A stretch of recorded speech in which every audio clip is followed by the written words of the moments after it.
Hey reseller besties, I am back with what is this, day 15, 16, I don't know, of our listing challenge, encouraging you to stay motivated. Today we are going to talk about inventory systems.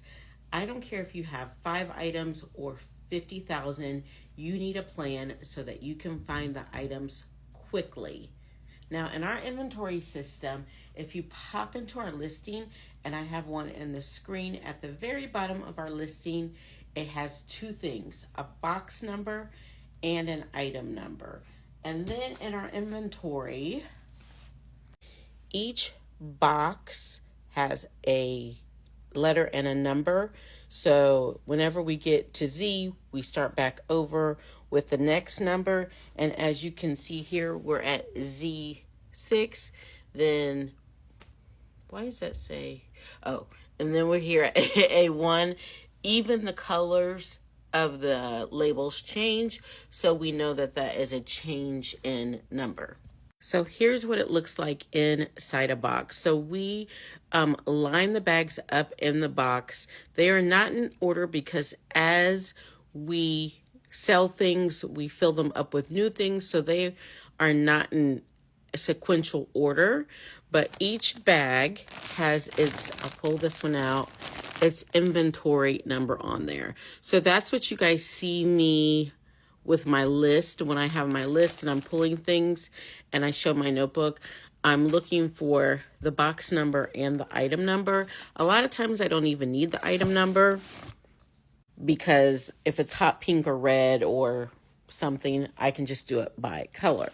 So we have inventory throughout the basement. So this room and along on that wall, and then the back closet back there, as well as inventory in this room, which is the shipping room that you guys see me doing videos from.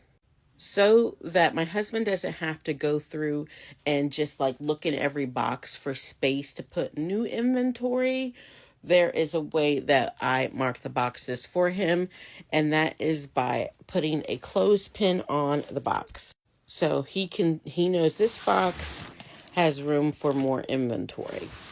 And that's how we keep from having to keep it all sequential. Heavier things like coats and sweaters go in the coat closet, and they have a number as well.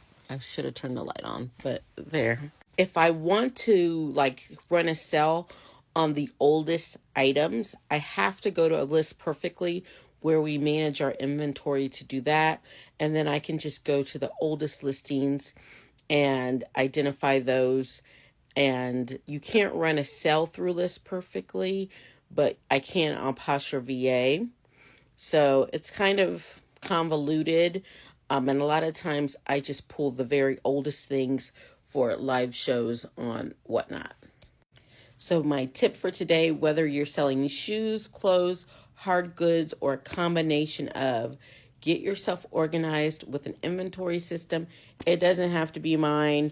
It can be anything that works for you. Some people have all of their inventory hanging. Some have people have their inventory sorted by bins, like all of the jeans are in one bin, all of the sweaters are in one bin. Some of it have it sorted by gender. Whatever works for you and makes sense in your mind so that you can tell find it when it sells is all you need. So let me know down in the comments down below how you organize your inventory and what tips and tricks do you want next.